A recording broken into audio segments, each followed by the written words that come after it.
Hey crafters, this is Paulette. I've got a little Hobby Lobby haul to share with you.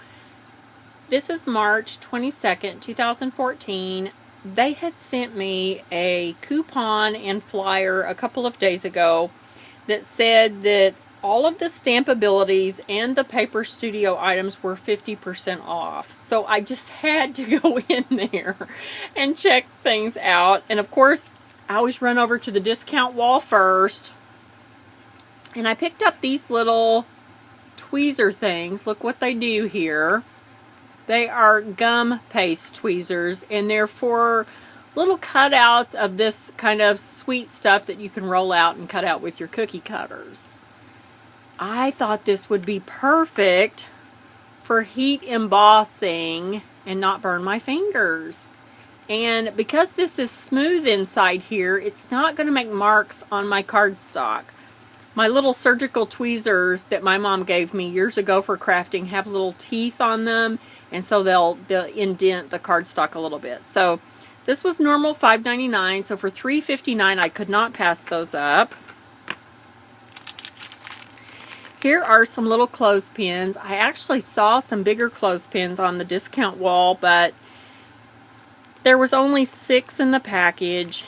And they were $2. This was half off, so it was $1.50 for 20 of these clothespins. And I can glue my own paper on here. Won't they be cute? I didn't realize the Paper Studio has all kinds of embellishments. There were even some glue. And so I got this washi tape. Normal $5.99, so this was $3. 3 different little rolls in here. I had to have the music notes. My son-in-law plays in a band, and so those will be really fun. And I loved this kind of, it's almost like a dictionary print here in the back with these butterflies over the top of it. So I thought that was really cool too. I almost bought this stamp set the other day, but I was going to have to use my 40% off coupon, and today I got it for 50% off. So it's a Stampabilities. It's called the Family Tree Clear Stamp Set. Normal $11.99. So this cost me $5.99. I choose these things based on their timelessness and price. Those are my 2 main priorities, timelessness and price. And it comes with a few leaves, but I think you could interchange anything you want for it. It's really cute. The tree is 6 inches tall, and it's about 5 3/4 inches wide. So it is built for scrapbooking, but I'll be using it on cards, and I think it's going to be just darling. So I didn't realize some of the punches. This is a Paper Studio product as well. And let me tell you, I have just worn the dickens out of this one. It's cracked right here in the handle. And now, while I was filming, this kind of one side popped off, and I was like, oh, can I take this apart? Because I couldn't figure out how to get up inside there to fix that.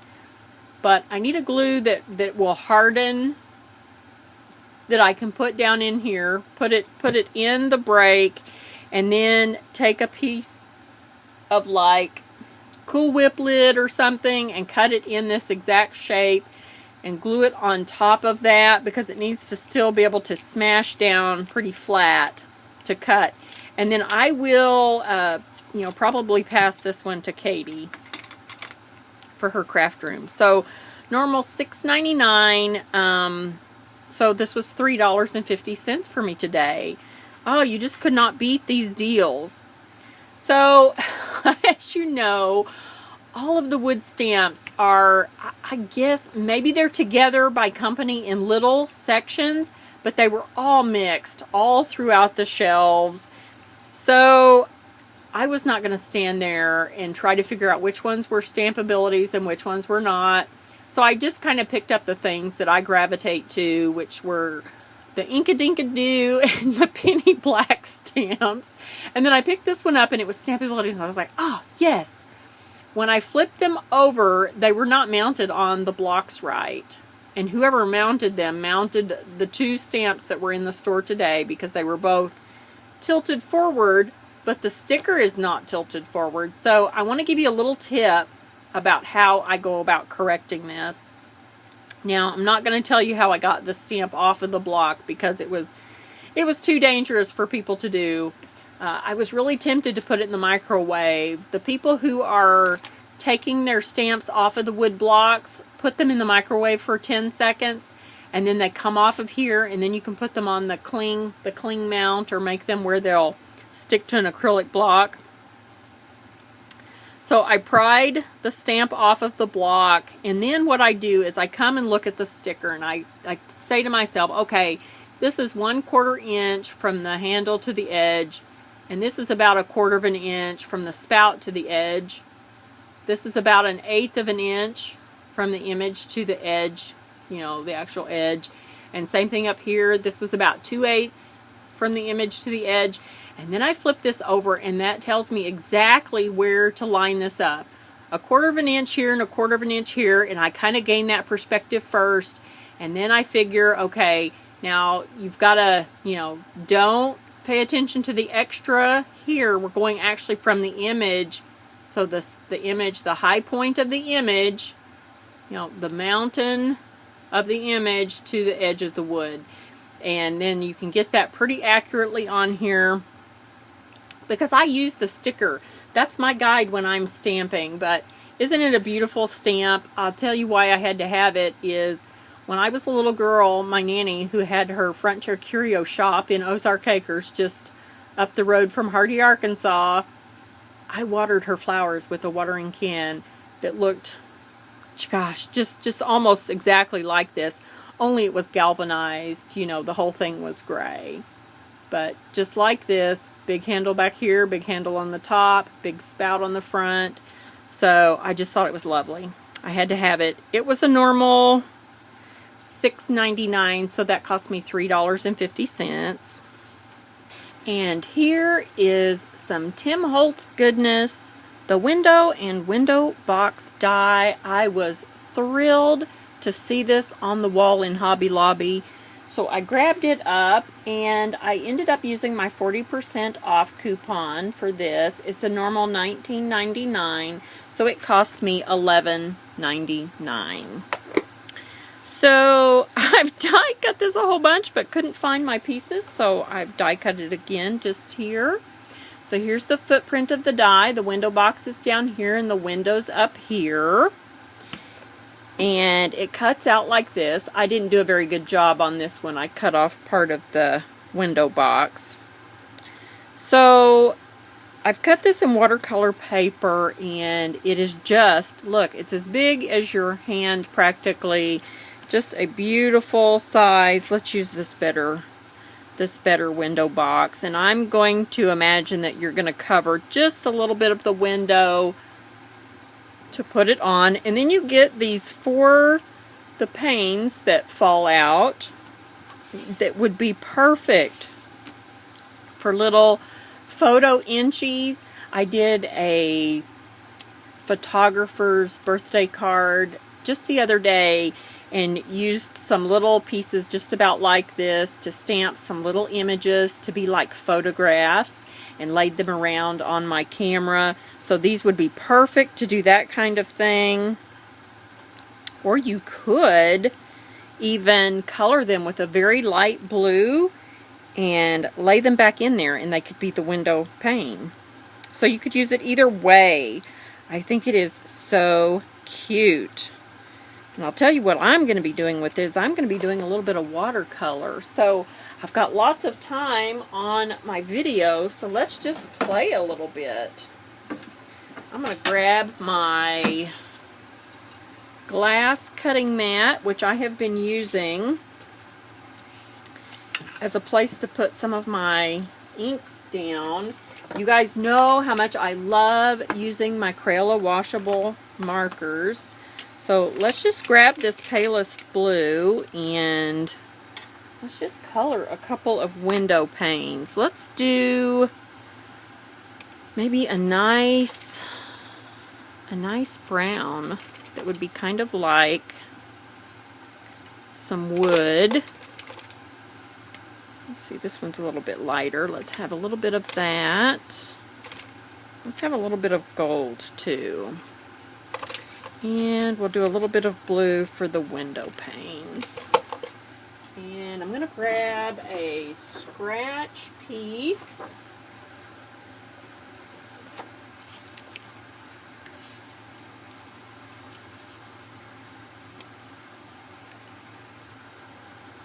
I'm just going to get a little water going here next to my colors.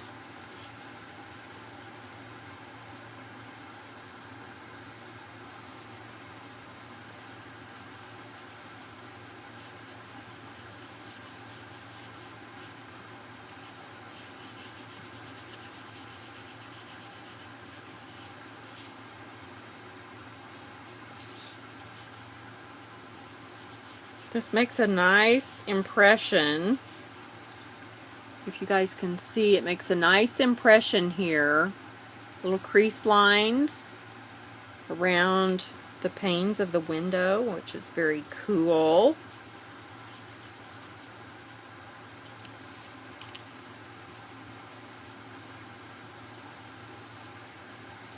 Okay, I'm going to grab my paper towel here so I can rinse off a little bit.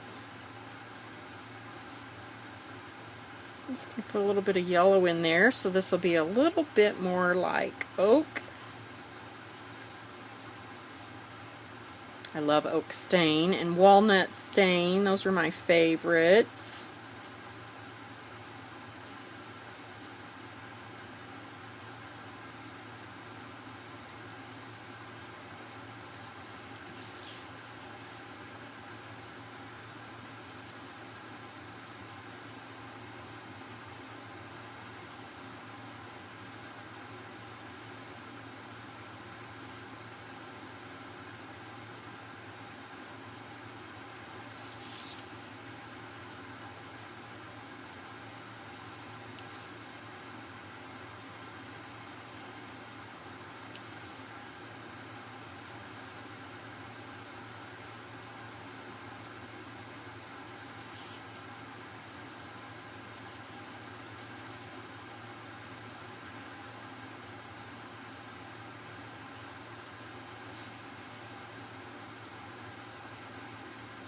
Just blend that color out a little bit. That's the neat thing about the watercolor paper, is you can just keep moving it and moving it until it gets the way you like it. Bring a little bit more brown up in here.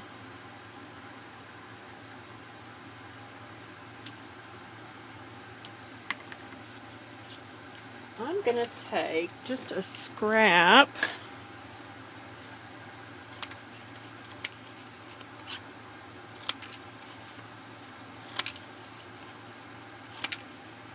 level it up a little bit that I can stick behind there. And let's take our little panes. Now I hope they all fit universally back in those sections. I'm going to take a little bit of this blue.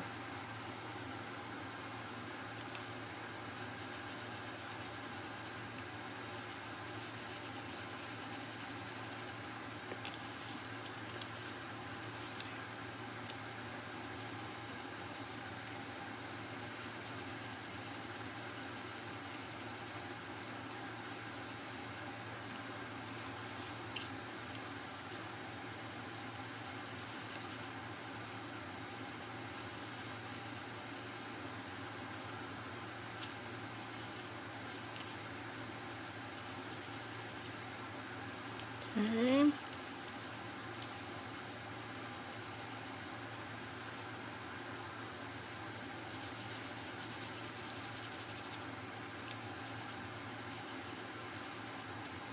Now I'm going to rinse out my brush and just use water and dilute this down a little bit.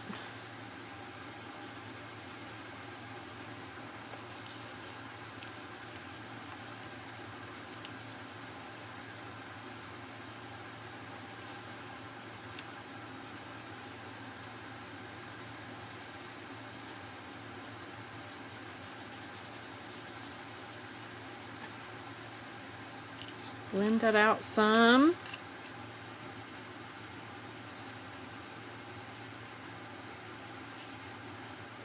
can't say that I've ever had any window boxes, but I just love them. I love, not paintings, would be prints. Prints of flowers in window boxes.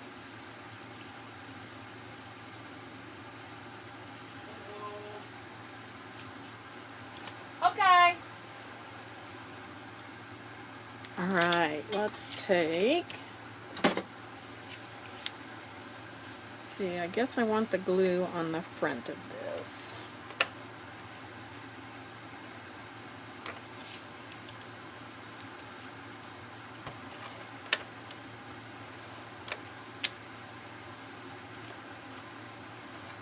Gosh, this is my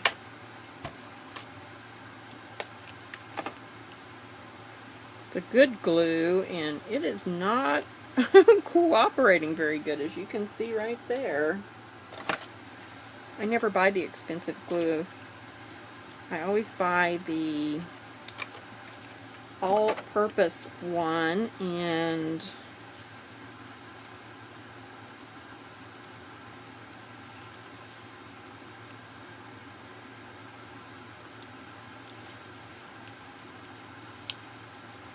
boy, those may have bleached out a little too much.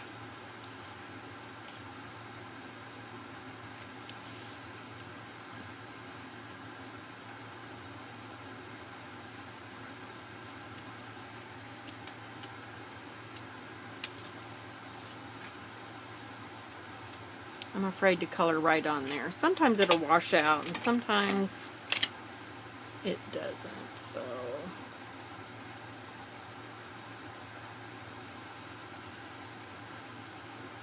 You can always go back and add more.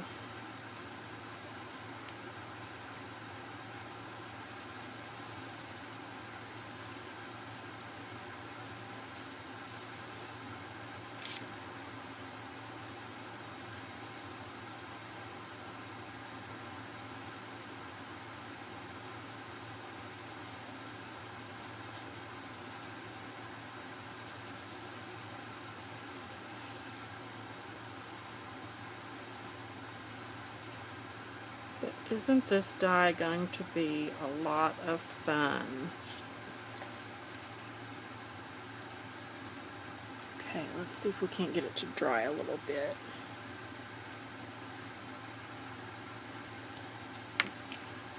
I really need the heat tool.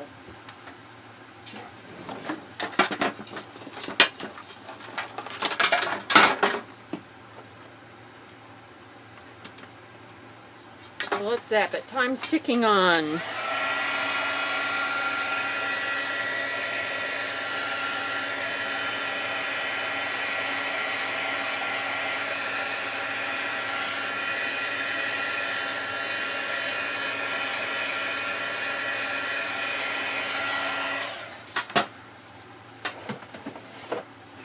And I've got the perfect little flower set in Paper Tray Inks Garden Variety. And let's take this and get some color on here.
I'm all sticky.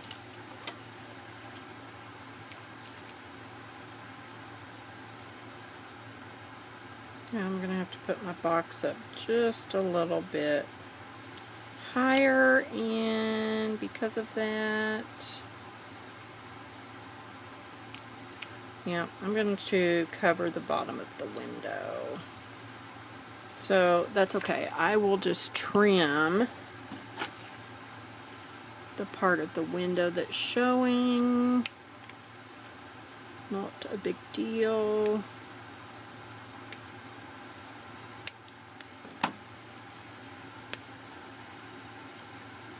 Cute, cute. Oh my goodness. I'm going to have so much fun with that. So as usual, if you have any questions, be sure and let me know.